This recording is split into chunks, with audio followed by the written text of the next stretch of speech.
Assalamualaikum, salam Malaysia Madani Stadium RTM malam ini bersama dengan saya Syarul Islam. Menjelang aksi separuh akhir kedua Piala Malaysia malam ini, Perak FC akui laluan penuh berliku perlu ditempuh ketika menentang JDT di Stadium Sultan Ibrahim SSI Johor.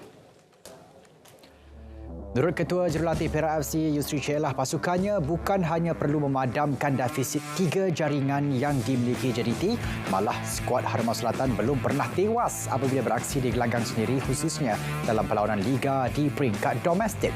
Dalam 9 perlawanan menentang JDT kali ini sememangnya sukar, lebih-lebih lagi beraksi di Stadium Sultan Ibrahim.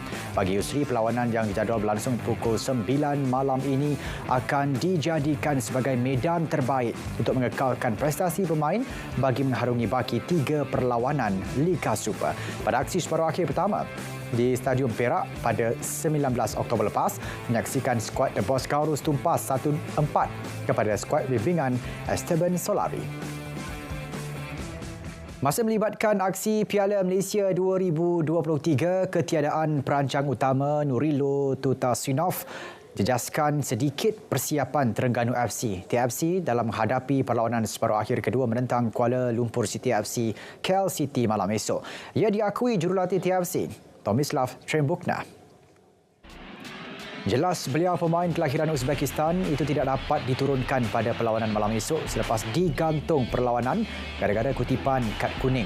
Turut merisaukan, pengendali kelahiran Croatia itu ialah masalah kecergasan yang membelenggu tonggak pertahanan tengah Syarul Nizam Roshhasni dan Saldo Kulmatov.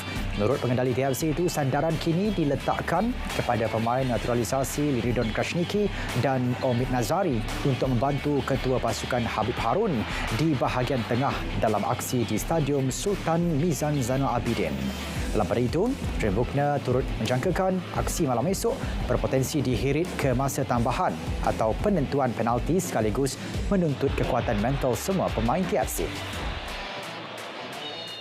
Keputusan untuk menggunakan rumput jenis Zion Zoysia di Stadium Perak akan diketahui selewat-lewatnya hujung tahun ini. Menurut Datuk Bandar Ipoh, Datuk Rumaizi Bahrain, Majlis Bandaraya Ipoh MBI tidak mempunyai masalah dengan kos selenggara rumput itu sekiranya digunakan di Stadium Perak.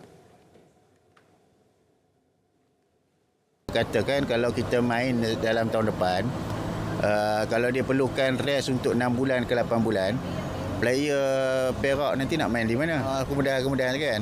Pasal tim Perak ni kalau tak ada stadium di Ipoh, kita tak ada stadium yang besar lagi.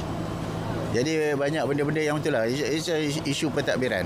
Tapi kita sedang berundi dengan kerajaan negeri lah. Kalau dia boleh settle kan, insyaAllah kita boleh. Setakat ni kita kena tengok lah kan. Tapi dari segi keupayaan kita mampu. Itu yang kita nak beritahu. Kementerian Belia dan Sukan KBS sebelum ini menawarkan geran kepada kerajaan negeri untuk menukar rumput di stadium masing-masing kepada jenis Zion Zoysia. Setakat ini hanya Sarawak setuju untuk menggunakan rumput itu, manakala Terengganu, Wilayah Persekutuan dan Pahang memilih untuk menggunakan rumput sedia ada. Bergu badminton lelaki negara Man Wei Chong T Kai Woon mendapat tonik tambahan bagi meneruskan perjuangan memburu slot ke Sukan Olimpik Paris 2024 selepas menandatangani kontrak penajaan bersama syarikat pemaju hartanah NCT Alliance. Presiden Persatuan Badminton Malaysia BAM Tan Sri Muhammad Norzal Zakaria turut berharap pasangan ranking ke-22 dunia itu mampu mengikut jejak Aaron Wujik layak ke Tamasya Paris pada tahun depan.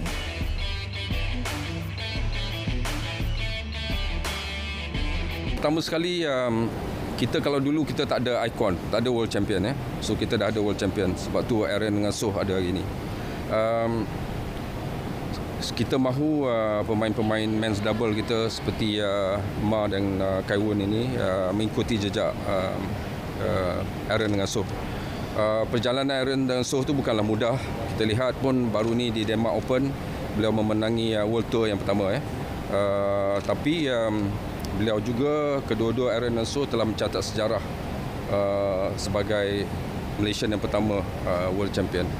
Saya mahu Ma, NT dan juga pemain-pemain kita yang lain fokus untuk mengikuti jejak seperti Aaron dan Soh, fokus untuk mengekalkan konsistensi dan setiap kali kita bermain, tentu saja kita melihat pada diri kita siapakah pencabar-pencabar kita dan bagaimanakah kita harus untuk mengatasi mereka. Kalau mereka secepat mungkin dapat mengenal pasti diri mereka, tentu saja kita mampu melihat ramai lagi player di peringkat antarabangsa.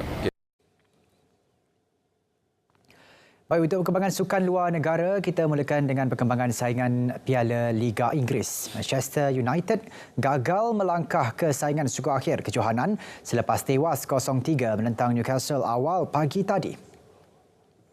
Dalam saingan 16 akhir yang berlangsung di Old Trafford itu, menyaksikan tuan rumah tidak berupaya menyekat asakan pasukan pelawat.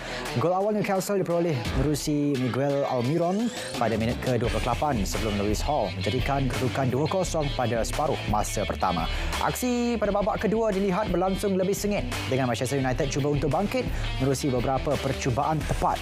Bagaimanapun, tuan rumah gagal meraih jaringan, sebaliknya Newcastle pula yang berjaya menambah gol ketiga pada minit ke-60 menerusi Joe Willock. Sementara itu, nasib sama turut menimpa Arsenal apabila dikecewakan West Ham dengan kekalahan 1-3. Kemenangan yang diraih West Ham itu membolehkan kelab berkenaan langkah ke saingan suku akhir Piala Liga Inggeris pada 19 Disember ini.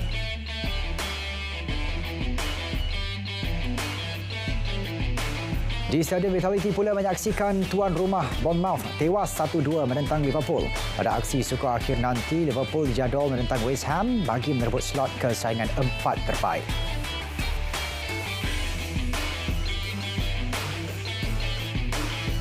Sementara itu, Chelsea turut berjaya menempah slot ke saingan suku akhir selepas menewaskan Blackburn 2-0. Aksi yang berlangsung di Stamford Bridge menyaksikan 2 gol Chelsea dijaringkan oleh Bernal Badiashile dan Raheem Sterling. Ini pula perkembangan kejohanan tenis Masters Paris. Harapan Carlos Alcaraz untuk menamatkan tahun ini sebagai pemain nombor 1 dunia pudar selepas tewas di pusingan kedua kejohanan. Pemain Sepanyol itu tewas 3-6, 4-6 kepada pemain di ranking ke-45 dunia, Roman Safiullin. Kekalahan itu akan menyukarkannya untuk memintas Novak Djokovic. Sebelum ini, Alcaraz menarik diri apabila daripada kejohanan di Basel minggu lepas dan perlu mara lebih jauh pada kejohanan ini. Namun, Safiullin berjaya mengatasi pemain Alcaraz dan memperoleh kemenangan terbaik sepanjang kariernya. Saudara, sekian Stadium RTM #, dan berita perdana. Dari sungai hingga ke segara, Palestin pasti merdeka. Saya Syarul Islam. Assalamualaikum. Salam Malaysia Madani, tekad perpaduan penuhi harapan.